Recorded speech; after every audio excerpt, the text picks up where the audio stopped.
Hello বন্ধুরা, শুভ সকাল। আজকে আমি আপনাদেরকে ব্ল্যাঙ্কেট কিভাবে গোছাতে হয় সেই টিপসটা আপনাদের কাছে শেয়ার করব। তো ঘুম থেকে ওঠার পরে বিছানাতে দেখা যায় অনেক কিছু পড়ে থাকে, আর ব্ল্যাঙ্কেট শীতকালে যে গোছানোর যে ঝামেলা, তা সব থেকে এই ঝামেলাটা বড় ঝামেলা। তো এখানে আমি চুড়ি নিয়েছি, পুরনো চুড়িতে দুটো ফিতে বেঁধে নিলাম। এইভাবে কয়েকটা চুড়ি এইভাবে বেঁধে নিয়েছি। আর দেখো এখন পর্দাগুলোতে এগুলো লাগিয়ে নেব দেখার সৌন্দর্যের জন্য। এভাবে পর্দা গুছিয়ে রাখলে সৌন্দর্য আলাদা একটা বাড়ে ঘরের। তা চুড়িটা দেখো কত সুন্দর দেখা যাচ্ছে।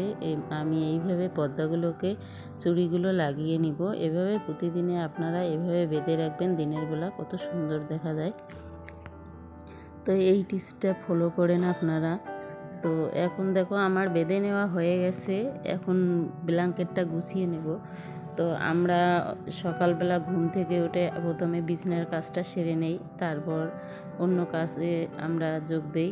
তো এখানে প্রথমে আমি ব্ল্যাঙ্কেটটা গুছিয়ে নিলাম। আমরা সচরাচর যেভাবে ব্ল্যাঙ্কেট গুছাই, তো এইভাবে ব্ল্যাঙ্কেট গুছালে সবসময় এলোমেলো হয়ে যায়। তো আপনাদের কাছে একটা টিপস শেয়ার করব। এটাতে ব্ল্যাঙ্কেট তাড়াতাড়ি খুব সহজে খুলেও যাবে না, আর গুছিয়ে রাখাতে অনেক সুবিধা হয়, আর কোনো বাচ্চা এটাকে এলোমেলো করতে পারবে না। তো প্রথমে একটা আমি ভাঁজ দিয়ে নিলাম, নিয়ে এবার মাথার দিকটা আর একটা ভাঁজ দিয়ে নেব। তো এটা দেখো এইভাবে ভাঁজ দিয়ে নিলাম, নিয়ে এখন সমান করে নিতে হবে। তো এখন সমান করে নিয়ে নিলাম, নিয়ে এবার দু সেটে এইভাবে ভাঁজ করে নিতে হবে।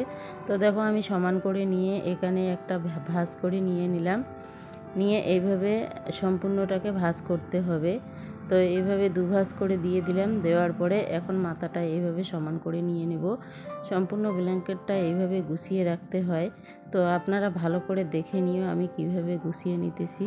তো দেখো আমি এইভাবে ফোল্ড করে নিয়ে নিলাম।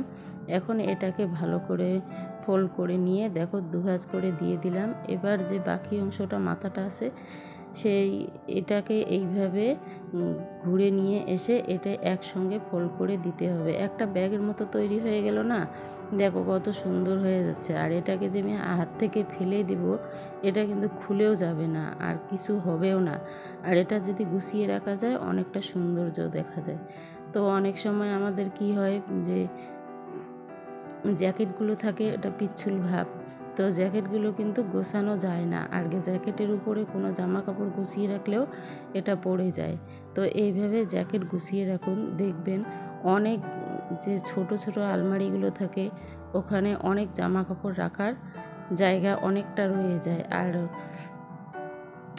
জামা কাপড় যেখানে সেখানে পড়ে থাকলে তো খারাপ দেখা যায়। তো এইভাবে গুছিয়ে রাখলে একটা ছোট আলমারিতে অনেকগুলো কিন্তু জামা কাপড় গুছিয়ে রাখা যায়। তো এখানে একটা চাদরও ছিল, চাদরটাও গুছিয়ে নিচ্ছি। তো চাদরটা দেখো আমি কিভাবে গুছিয়ে নিচ্ছি, এইভাবে ফোল্ড করে এখন দেখো হাত দিয়ে সমান করে নিয়ে দুই দিকটা সমান করে নিয়ে একটা ফোল্ড করে নিয়ে এবার মাথাটা এর ভিতরে ঢুকিয়ে দিলে দেখো কত সুন্দর গোছানো হয়ে গেল। এইভাবে আপনারা জামা কাপড় গুছিয়ে রাখলে একটা ছোট্ট আলমারিতে অনেক কিছু জামা কাপড় রাখা যায়। তো দেখো এখন আমার হয়ে গেছে এগুলো গোছানো। তো এগুলো সব নামিয়ে নিচ্ছি, নিয়ে বালিশের কভারগুলোও খুলে নিব। নোংরা হয়ে গেছে, তো অন্য বালিশের কভার এটাকে লাগিয়ে রাখবো। তো এখন দেখো আমার এগুলো সব গোছানো হয়ে গেছে, নতুন বালিশের কভার একটা লাগিয়ে নিলাম। তো এইভাবে আমি দুটো বালিশের কভারে লাগিয়ে নিচ্ছি। তো সকাল সকাল উঠে নতুন নতুন বেডশিট আর বালিশের কভার রেখে এইটার ঝামেলা একেবারেই শেষ করে দিয়ে দিলাম। আবার মহিলা মানুষের বাড়িতে অনেক কাজ থাকে, তো সকাল সকাল বিছানা ঘর গোছানো না থাকলে কাজ এলোমেলো হয়ে যায়। তো এখন দেখো আমি বালিশের কভার লাগিয়ে নিয়েছি, এখন বেড কভারটা তুলে নিচ্ছি, নিয়ে এটাকে ঝাড়ু দিয়ে ভালো করে এটাকে ঝাড়িয়ে নিতে হবে। যে ধুলোবালুগুলো আছে সবগুলো পড়ে যায়। তো ধুলোবালিগুলো পরিষ্কার করে নিয়ে নতুন বেড কভারটা আমি বিছিয়ে দেব। তো দেখো আমি নতুন বেড কভারটা এখানে দিয়ে দিলাম। আর আমার ভিডিওগুলোর যদি ভালো লাগে লাইক শেয়ার সাবস্ক্রাইব অবশ্যই করবেন। আর আমি সব সময় টিপস শেয়ার করে থাকব, তো আপনারা আমার টিপসগুলো ফলো করেন। আমার ভিডিওগুলো যদি ভালো লাগে লাইক শেয়ার কমেন্ট অবশ্যই করবেন। তো এভাবে হাত দিয়ে সমান করে নিয়ে নিলাম বেড কভারটা। নেওয়ার পরে দেখো এখন আমি অনেকটা সমান হয়ে গেছে, তবু এটাকে ঝাড়ু দিয়ে ভালো করে ঝাড়িয়ে নিতে হবে। তো এখানে একটা আমি চিরুনি নিয়ে নিলাম, যে বিছানার যে কোণাটা আছে ওটাতে হাত দিয়ে এটা সমান হয়ে যাবে না, সেজন্য এই চিরুনি দিয়ে এটাকে এইভাবে ঢুকিয়ে দিলে খুব সহজে এই বেড কভারটা একদম ফ্রেশ হয়ে যায়। তো এইভাবে আপনারাও ট্রাই করবেন চিরুনি দিয়ে ভালো করে তোশকের ভিতরে বেড কভারটা ঢুকিয়ে দেওয়ার। তো আমি এইভাবে দিয়ে দিলাম, দেখো কত সুন্দর হয়েছে, একদম সমান হয়ে গেছে। এইভাবে চিরুনি দিয়ে আপনারাও চেষ্টা করবেন বাড়িতে যে বেড কভার কত সুন্দরভাবে গোছানো যায় চিরুনি দিয়ে। তো চেষ্টা করে একটু দেখবেন। তো আমার দেখো এখন এক সাইড, দুই সাইড হয়ে গেছে, আবারও এক সাইড দিয়ে আমি চিরুনি দিয়ে এইভাবে আমি এটাকে দিতেছি। তো দেখো কত সহজে হচ্ছে। তো আপনারাও এইভাবে খুব সহজে বেড কভারটা তোশকের ভিতরে দিতে পারবেন।